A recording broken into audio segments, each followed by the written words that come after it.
Delhi NCR में health care infrastructure को एक और बड़ी मजबूती मिली है। भारत के प्रतिष्ठित नेत्र देखभाल network doctor Agarwal eye hospital ने प्रीत विहार, नई दिल्ली में अपने नए अत्याधुनिक केंद्र का शुभारंभ किया है।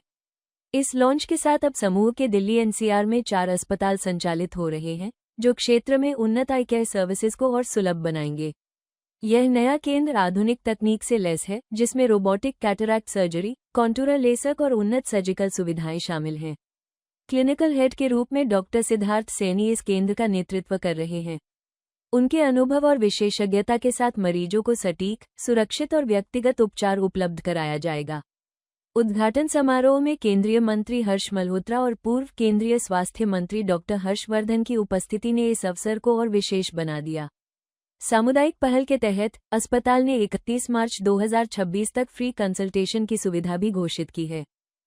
हमारे इस प्रीतविहार क्षेत्र में, ट्रांस यमुना क्षेत्र में डॉक्टर अग्रवाल आई हॉस्पिटल जो आज खुला है, मैं डॉक्टर हर्ष अग्रवाल और डॉक्टर सिद्धार्थ सेन को और उनकी पूरी टीम को बहुत बहुत बधाई, बहुत बहुत शुभकामनाएं देता हूं।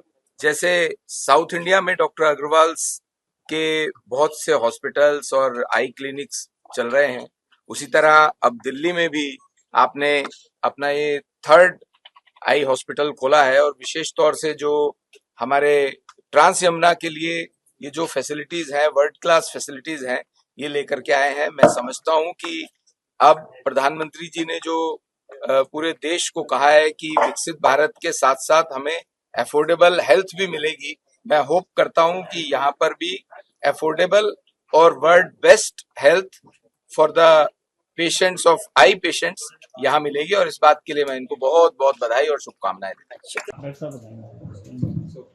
Cosmetic contact is like any ad on lens, जो मतलब चाहिए तो जो आपको सुंदर दिखने के लिए यूज करा जा रहा है। अगर किसी भी चीज को सही चीज तरीके से प्रयोग किया जाता है तो फायदेमंद हो सकती है। It is absolutely a personal choice, right. I would just like to add on, मैं ऐड करना चाहूंगा कि एक यूएसपी हमारे सेंटर का या हमारी चेन का या अग्रवाल का ये भी है कि सारे स्पेशलिस्ट एक ही छत के नीचे बैठे हैं।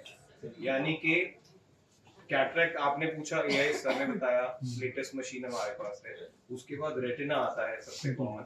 रेटिना में 2 पार्ट्स होते हैं, एक मेडिकल रेटिना, डॉक्टर कार्तिक बताएंगे, सर्जरी रेटिना। हमारे पास सर्जन्स भी हमारे पास, मुझे लगा मेरी आवाज काफी बुलंद है, पहुंच गई। सो देन उसके बाद ऑफ्थेल्मोलॉजी में, यानी कि आई विभाग में और भी बहुत सारी स्पेशलिटीज होती हैं, जिसके लिए पेशेंट को या तो किसी गवर्नमेंट हॉस्पिटल में जाना पड़ता है या पेशेंट को वो ट्रीटमेंट मिलता ही नहीं है। 2 कारण की वजह से, या तो अफोर्डेबिलिटी की वजह से या लैक ऑफ टेक्नोलॉजी की वजह से। तो मेरी फील्ड में भी एआई का थोड़ा बहुत एंट्री हुआ है, एल्गोरिदम्स में ही है। हम सारे पलकों के ऑपरेशन और आंखों के कैंसर के ऑपरेशन मशीन की मदद से करते हैं। और आई कैन प्राउडली से कि दिल्ली एनसीआर में आंखों के कैंसर के कुछ ही स्पेशलिस्ट मौजूद हैं और कॉर्पोरेट में कोई भी परमानेंट स्पेशलिस्ट मौजूद नहीं है। तो एम्स से निकल के बाहर काम करने का मकसद यही था कि एम्स में तो एक सिलेक्ट ग्रुप ऑफ पेशेंट्स को ट्रीटमेंट मिलता है, बट बाकी लोगों का क्या? आधे लोग एम्स नहीं जाते या प्रीमियर इंस्टीट्यूट्स नहीं जा पाते क्योंकि वहां पे वेटिंग बहुत रहता है, वहां का कल्चर अलग है। तो वही ट्रीटमेंट को हमें एक प्राइवेट सेटअप में अफोर्डेबल रेट में, accessible to everyone in the city and around, वो एक एम रहेगा मेरा, एटलीस्ट मेरी स्पेशलिटी का, अग्रवाल आई हॉस्पिटल के माध्यम से।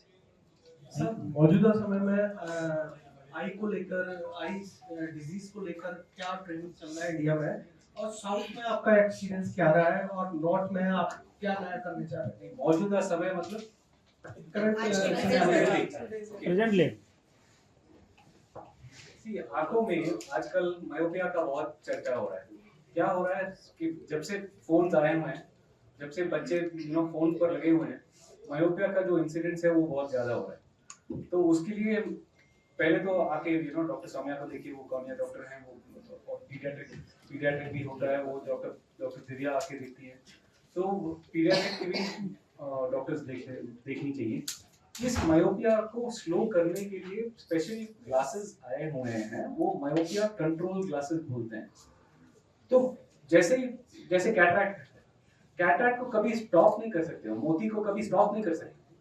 अगर आपका डाइट अच्छा है, अगर आप फिश खाते हो, अगर आप कैरेट्स खाते हैं, ब्रोकली खाते हैं, हो सकता है थोड़ा डिले हो जाए, बट कभी ना कभी आएगा।